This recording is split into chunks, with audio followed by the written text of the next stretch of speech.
bom dia! Estamos aqui para mais uma aula de História e hoje o nosso assunto é o início da colonização. Vamos lá?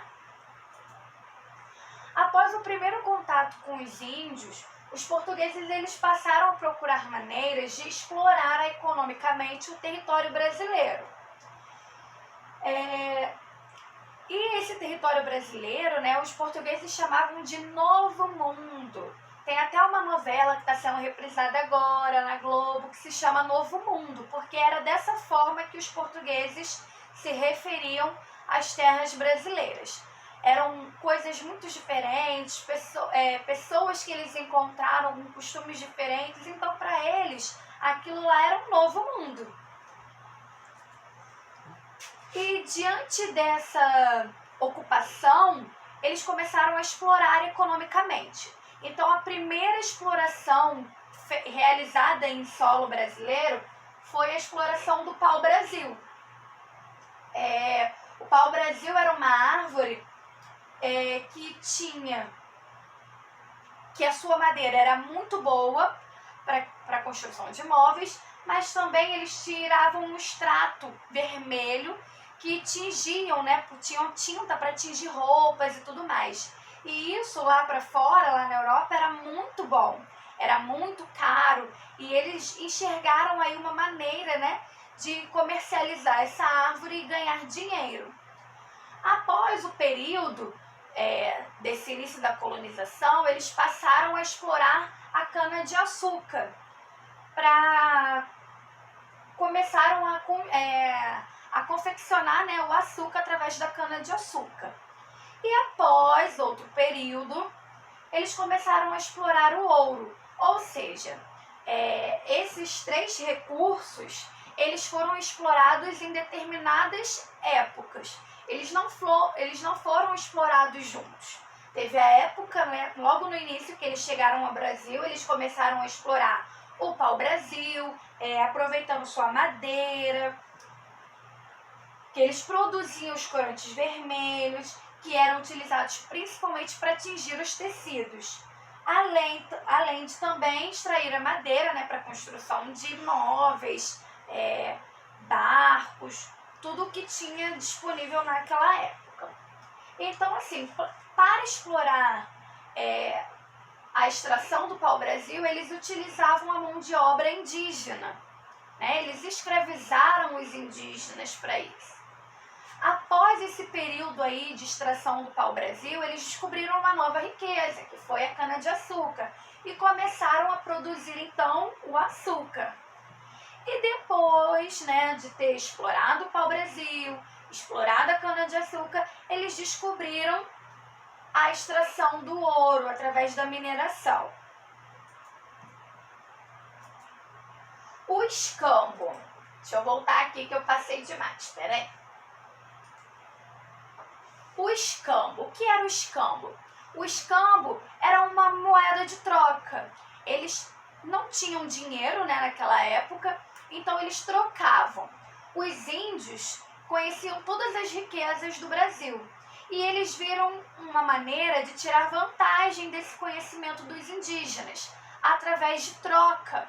O povo indígena também era bastante curioso. Então eles vieram com espelhos, joias, livros e começaram a trocar com os indígenas, de maneira esperta, por ouro, por pedras preciosas. Eles barganhavam, as coisas com os índios. Só que o que os índios ganhavam tinha um valor muito menor do que o que eles davam, Mas eles não tinham esse conhecimento de valor. Então, essa maneira de troca, essa troca de mercadorias, se chamava escambo. Naquela época, como não tinha dinheiro, acontecia muito o escambo. Por exemplo, eu tenho uma caixa de tomate e você tem uma caixa de laranja. Bom, eu preciso de tomate, você precisa de laranja, então a gente fazia essa troca. Eu tenho 2 ovelhas e você tinha um baú de vinho, um barril de vinho. Então, para mim, que precisava do barril, não tinha como dar nada, não tinha como trocar dinheiro, então eu oferecia 2 ovelhas. O dono do barril de vinho achava que valia, né, 2 ovelhas por um barril de vinho, e assim era feita a troca de mercadorias. Eles trocavam uma coisa por outra, de acordo com o que eles avaliassem ter o mesmo valor. Após esse início da colonização, né, o Brasil ele foi sendo explorado cada vez mais, foi ampliando os territórios, e a coroa portuguesa, né, sentiu a necessidade de lotear as terras brasileiras, né, lotear esse território. Então, eles dividiram as terras do território brasileiro em capitanias. Vamos lá. Os lotes de terra foram divididos em 15 e eram chamados de capitanias hereditárias porque esses lotes eram passados de pais para filhos. As terras elas foram concedidas para 12 pessoas, chamadas de donatários. Essas 12 pessoas eram pessoas de influências, eram nobres, que tinham um poder aquisitivo capaz de manter aquele lote de terra. Era a tarefa do donatário distribuir os lotes de terra às sesmarias, né? Aumentar aquele lote de terra, subdividir, né, os lotes de terra, nomear autoridades, ou seja, nomear um capitão, nomear uma pessoa para tomar conta da terra, outro para tomar conta do comércio e tudo mais. Fundar vilas, ou seja, era como se fosse as capitanias era como se fosse um estado, e daquele estado eles tinham que povoar, criar novas vilas, né, novos municípios. Escravizar os indígenas, então os donos daquelas capitanias, ele era responsável por capturar os indígenas daquela região e fazer com que eles trabalhassem a favor deles, e recolher os impostos para a coroa portuguesa.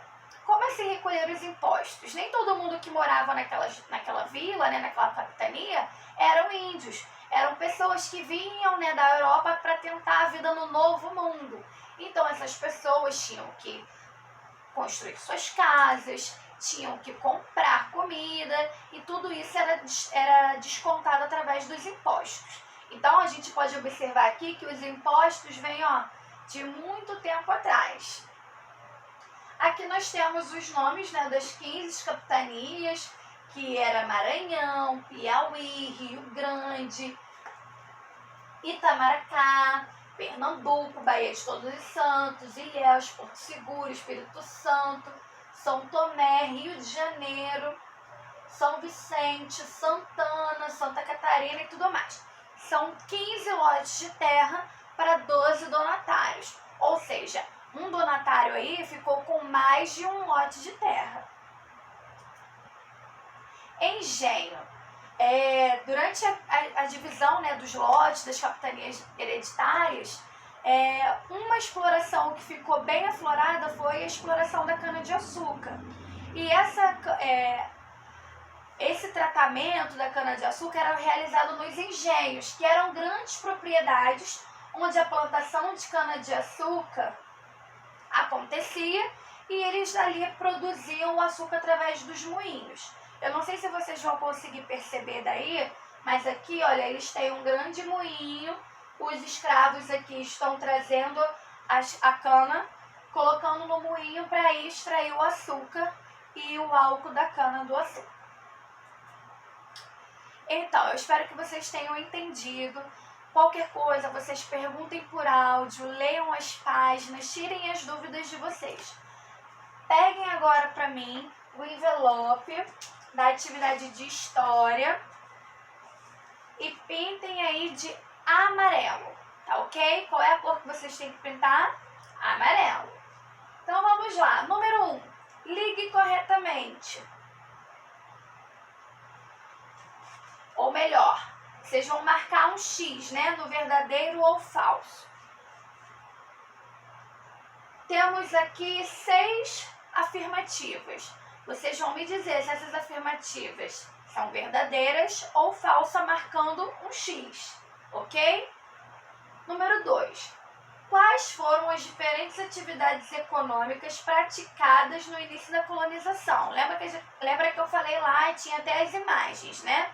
A exploração do pau-brasil, depois da cana-de-açúcar e depois da extração do ouro. Eram as atividades econômicas no início da colonização. Número 3. Qual foi o recurso natural explorado pelos portugueses no território brasileiro, né? Qual foi o primeiro? Qual foi o primeiro que eles exploraram? Falei bastante aqui no vídeo. O que é escambo? No número 4. No número 5, vocês vão definir árvores remanescentes. O número 6, vocês vão marcar um X na quantidade de lotes que foram divididos no território brasileiro em capitanias hereditárias.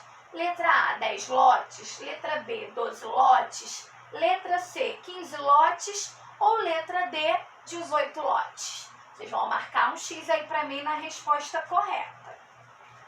Número 7, o que são engenhos? Número 8, onde e quando foi instalada a sede do governo geral?